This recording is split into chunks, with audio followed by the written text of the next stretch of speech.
মান আলাইহা ফান ওয়া ইয়াবকা ওয়াজহু রাব্বিকা যুল জালালি ওয়াল ইকরাম। এই বিষয়ে কোনো দ্বিমত আছে?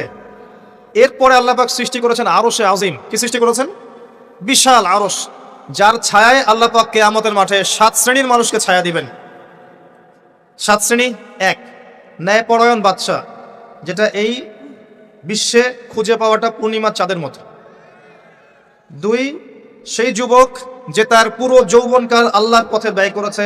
এটা সুযোগ আপনার সামনে আছে, আপনি লুফে নিতে পারেন, এই সুযোগটা আপনার সামনে আছে।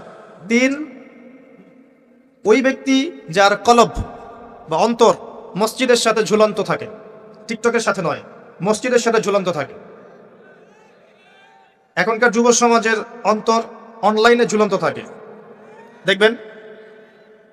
4, ওই দুই ব্যক্তি, যেই দুই ব্যক্তি পরস্পরকে শুধুমাত্র আল্লাহর জন্য ভালোবাসে। এখানে বয়ফ্রেন্ড গার্লফ্রেন্ড সম্পর্ক বোঝানো হয়নি। এই দুনিয়ার স্বার্থে জর্জরিত ভালোবাসার বাইরেও ডিভাইন একটা ভালোবাসা আছে, সেটা হচ্ছে আল্লাহর জন্য ভালোবাসা।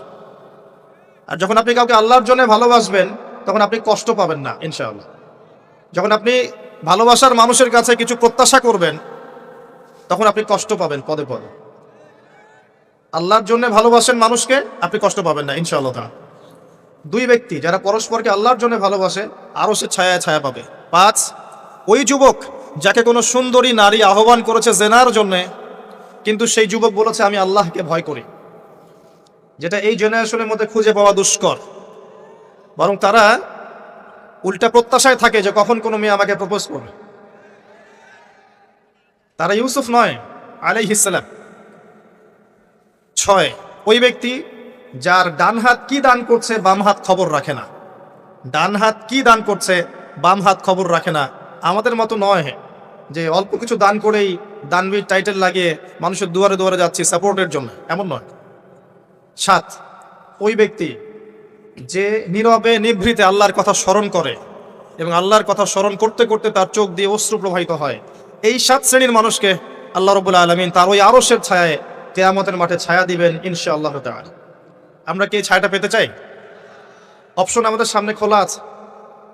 আমরা কিন্তু ওই যুবক হতে পারি, ওই দুই ব্যক্তি হতে পারি, ওই ব্যক্তি হতে পারি যে মসজিদের সাথে সম্পর্ক রাখে, গোপনে দান করতে পারি, রাতে নিভৃতে আল্লাহর জন্য কাঁদতেও পারি না?